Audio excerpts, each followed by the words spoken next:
Igual el Xi Jinping, güey. O sea, la neta, en China también han logrado maravillas. Sí, mames, van para, ¿qué? 500 millones de personas que sacaron de la pobreza extrema. El Foro Mundial de Davos los pone como el primero en 2030, güey. Según el análisis de Rusarín, el comunismo chino ha sacado a miles de la pobreza.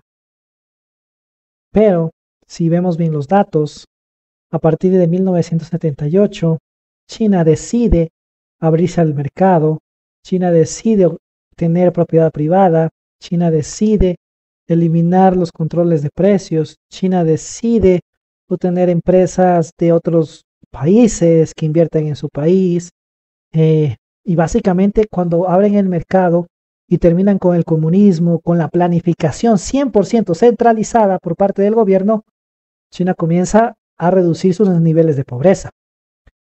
¿Sí? Y esos son datos reales. No solo eso, sino que desde que China inició su política de reforma y apertura en 1978, más de 700 millones de personas han salido de la pobreza, representando más del 70% de la reducción total de la pobreza a nivel mundial durante ese periodo. No solo eso, sino que artículos científicos han mostrado cómo festejan el Día de la Liberación, o sea, el día en que la planificación centralizada al 100% desaparece en China. 40 años de la apertura económica china. China celebró el 40º aniversario de la reforma y la apertura económica. Si realmente China salió de la pobreza por la planificación centralizada que dice Diego Rusarín y el comunismo de Diego Rusarín, ¿por qué entonces se celebra una apertura económica impulsada por Deng Xiaoping? ¿Y por qué cuando se abre el mercado la pobreza comienza a caer? Si realmente se supone que fue en el comunismo y en la planificación centralizada donde se tendría que haber caído la pobreza y no fue así. Entonces está mal, el dato de Rusarín está erróneo. En la vida feliz. Hoy en China, hablar de erradicar la pobreza ha dejado de ser un tema habitual de charla, porque el término ha sido sustituido por la vigorización de las zonas rurales. China, en un periodo de 5 décadas, dejó de hablar del problema de erradicar la pobreza. Un problema sobre el cual nosotros en Latinoamérica no dejamos de hablar. Bueno, aquí Rusarín también comete otro error, al decir que no existe pobreza en China, ¿sí? En China todavía hay muchísima pobreza. Aquí podemos ver un caso, ¿sí? Como como el crecimiento de la edad en China el envejecimiento en China es algo perjudicial porque la gente ya no tiene ingresos, ya no les alcanzan las pensiones y muchos migrantes trabajadores ya no se pueden retirar, ¿sí? Aquí podemos ver uno de los casos. Acá hay otro artículo publicado por Germán Padinger, el cual afirma que la otra cara de China, la pobreza, población rural y creciente desigualdad. Él afirma, sí, que una gran parte de la población del gigante asiático sigue viviendo con ingresos mínimos. Muestra fotos, muestra evidencia empírica, muestra datos, sí. Comparado con América Latina, la pobreza en China es superior a México en 27,7%. No solo eso, sino que dice que un 40% de los chinos aún viven en zonas rurales, en su mayoría trabajando en pequeñas granjas y con ingresos que en cualquier país del mundo desarrollado los ubicaría en la pobreza extrema, ¿sí? Entonces, también hay datos que demuestran que todavía existe pobreza en China. Por lo tanto, esto de que la felicidad del pueblo es el tema nomás y ya no se habla de la pobreza, es mentira. No solo eso, sino que podemos ver otros estudios donde dicen que en ciudades como Shanghái o Beijing el ingreso medio anual de los hogares asciende en un $6.800, no, $6.800. Valores cercanos a los que de una clase media en ascenso y coinciden con la imagen de éxito mostrada por el régimen chino. Pero en Gansu o la convulsionada Xinjiang, donde el gobierno mantiene un conflicto con la minoría uigur, se reduce en los ingresos, ¿no? A $2.900 y $3.200 respectivamente. No solo eso, sino aquí también podemos ver otro caso, ¿sí? De las estadísticas que este personaje de 70 años y su esposo de 58 pasan el día recolectando montones de cartón y plástico para una estación de reciclaje en Beijing. Dice aquí, temen que sus ingresos mensuales de 4.000 yuanes sean insostenibles. ya que la gente consume y desperdicia menos. Crecía en el 6, no el 7, no el 5, 6. Sí. Esto, güey, son crecimientos del 10% promedio por 20 años. Planeados, Moris. Planeados. Una economía planeada es una economía que determina, inclusive, qué tan rápido es demasiado rápido. Bueno, aquí Rusarín también habla de que una economía 100% planeada incluso determinan qué tan rápido pueden crecer. Si eso fuera verdad, a la economía 100% planeada de China les interesaría seguir creciendo y no seguir cayendo. ¿A qué economía planeada le interesa que el Producto Interno Bruto vaya cayendo? Como muestran los datos.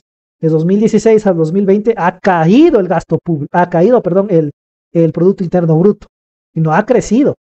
Inclusive si lo comparamos con el Banco Mundial, muestra también una tendencia decreciente. Entonces, ¿cómo es posible que Rusarín afirme, ¿sí?, que la economía planeada de China puede determinar qué tan rápido pueden crecer si lo que estamos viendo es que en estos 1, 2, 3, 4, 5, en estos 5 años se ha ido cayendo? No solo eso, sino que también en el 2024 presenta no es un crecimiento muy sostenible con respecto al año 2021. Las pérdidas, ¿no? Cuando algo quiebra, es que el pueblo, ¿no? El pueblo tiene que entrarle a ayudar. En China están haciendo exactamente lo contrario. Les va muy bien, el Estado chino absorbe, ya tienen 91 categorías estratégicas, y lo sé porque lo estoy leyendo, o sea, estoy investigando sobre el tema. 91 categorías estratégicas de grandes conglomerados de empresas sociales. Esos grandes conglomerados de empresas sociales de 91 categorías estratégicas en China le pertenecen al pueblo chino. La tierra en China le pertenece al pueblo. El gobierno le da concesiones a diferentes tipos de emprendedores y empresas y cooperativas y ENCONs, y China lo que hace es controlar muy a detalle, con mucho cuidado, qué es lo que se hace con la propiedad del pueblo chino, que está representado por el Estado, por el Partido Comunista Chino, y cuando una empresa está haciendo demasiada especulación y se pasa y le va mal, pues que quiebre. No sé si Rusarín no sabe inglés o se pierde otros datos, pero ¿qué estará pasando con él? Amnesty International has released footage of people being thrown out of their homes in China, forcibly evicted by government authorities in a practice that's on the rise, the group says. Está diciendo que el gobierno está forzando la salida de la gente de donde viven, ¿no? De sus hogares, ¿no? A report released Thursday says more and more people are being forcibly removed from their homes by local governments. Más y más personas están siendo removidas acá de sus hogares por el gobierno. Who are trying to reclaim the land de aquellos que están tratando de reclamar sus propias tierras, ¿no? El Partido Comunista Chino, con su nueva formación socioeconómica con orientación socialista como la descripción académica adecuada para el modelo que tiene el país China, logró reducir la pobreza extrema, prácticamente acabar con la pobreza extrema de 1981 hasta el 2021. Se fue de índices altísimos que superaban el 70 o el 80% dependiendo de la zona, de la región, y se fue a cero en 2021. Este es el problema chino. El problema chino es que el Partido Comunista Chino, con su nuevo metamodo de producción con orientación socialista, acabó con la pobreza extrema. Millones de personas de la pobreza y los catapultó hacia la clase media. Usando orientación socialista, los primeros 50 artículos de su constitución prácticamente sacados de Marx, haciendo nuevos modelos de propiedad, porque recuerden, o sea, lo que determina un metamodo de producción es la relación con la propiedad de los medios de producción. Eso es lo más importante. O sea, ¿qué es capitalismo? Capitalismo es la propiedad privada de los medios de producción. Es la relación entre empleados y empleadores, donde las clases están divididas entre proletarios y capitalistas. Eso es capitalismo, ¿ok? Cuando hablamos de propiedad privada de los medios de producción, no hablamos ni de tu cepillo de dientes. Bueno, vamos con estos datos del 5, 6 y 7. Según Rusarín, el modelo socialista de China está sacando a la gente de la pobreza. Pero recordemos que desde la ley de sociedades de 1994, China reconociendo legalmente las empresas privadas, punto a favor para el sistema capitalista, como parte integral de su economía. ¿Sí? Algo que no está tan a favor del sistema capitalista es cuando la empresa da subsidios, ¿sí?, a empresas privadas. Y ahí es algo malo. ¿Por qué? Porque esas empresas que tienen los subsidios y que son gobernadas por el Estado son aquellas que expropian la propiedad privada de los habitantes. Por lo tanto, es el comunismo funcionado con una empresa privada que está destruyendo la vida de los chinos y no le está ayudando a progresar. Vamos con el dato número 6. China ha integrado su economía en el sistema de comercio global. Por supuesto, es un punto a favor para el sistema capitalista, convirtiéndose en uno de los principales exportadores del mundo. Eso no genera el comunismo, eso genera el capitalismo. Ha establecido zonas económicas especiales y ofrece incentivos para atraer capital y tecnología extranjeras. Eso ofrece el capitalismo. Vamos para acá. Dato número 7. El país ha permitido la cotización de empresas en bolsa de valores. Libertad, capitalismo. Fomentando la competencia entre empresas, capitalismo. Pero ya cuando se fusionan y cuando el Estado se une con una empresa para expropiar la propiedad privada de los chinos y sacarles de sus tierras, ¿sí? Como vimos aquí, eso ya es comunismo y eso no está bien y eso está generando pobreza. Por lo tanto, el dato que muestra Rusarín es erróneo. Vamos acá, dato número 8 y dato número 9. Controles de precio. China ya no tiene controles de precios, por lo tanto se acerca más a una economía liberal de capitalismo. Dice, hace 40 años el gobierno decidía el precio de casi todo. Hoy el mercado decide el precio del 97% de los bienes y servicios. Dato mata o relato. No solo eso, sino que habla que el 90% de las empresas son privadas, ¿sí? Ahora, cuando se fusiona con el Estado, eso es lo malo, ¿no? Pero entonces, Rusarín está mal porque él está afirmando que es la planificación centralizada lo que ha sacado a China de la pobreza, y es todo lo contrario. Más bien, si tuvieran mayor liberación, si el Estado no controlara esas empresas para expropiar las tierras y las casas de los chinos, fueran más ricos todavía.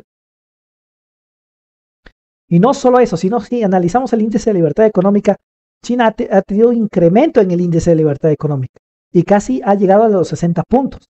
¿Por qué vemos que caen en estos periodos? Es debido a la pandemia. La pandemia hace caer el índice de libertad económica, pero crece. Pasa de 48.3, después a 48.5 y termina con 49. Si realmente es la economía planificada lo que está sacando masivamente de la pobreza a los chinos, entonces debería el índice de libertad económica irse reduciendo. Pero como vemos, se está incrementando y se va a ir incrementando inclusive ante los índices que tenían antes. Entonces, China no le interesa tener una economía 100% planificada. Más bien, la planificación los ha estado arruinando. Por lo tanto, no cabe duda que fue cuando liberan el mercado, cuando China progresa, abrazan las ideas del capitalismo y se hacen más fuertes.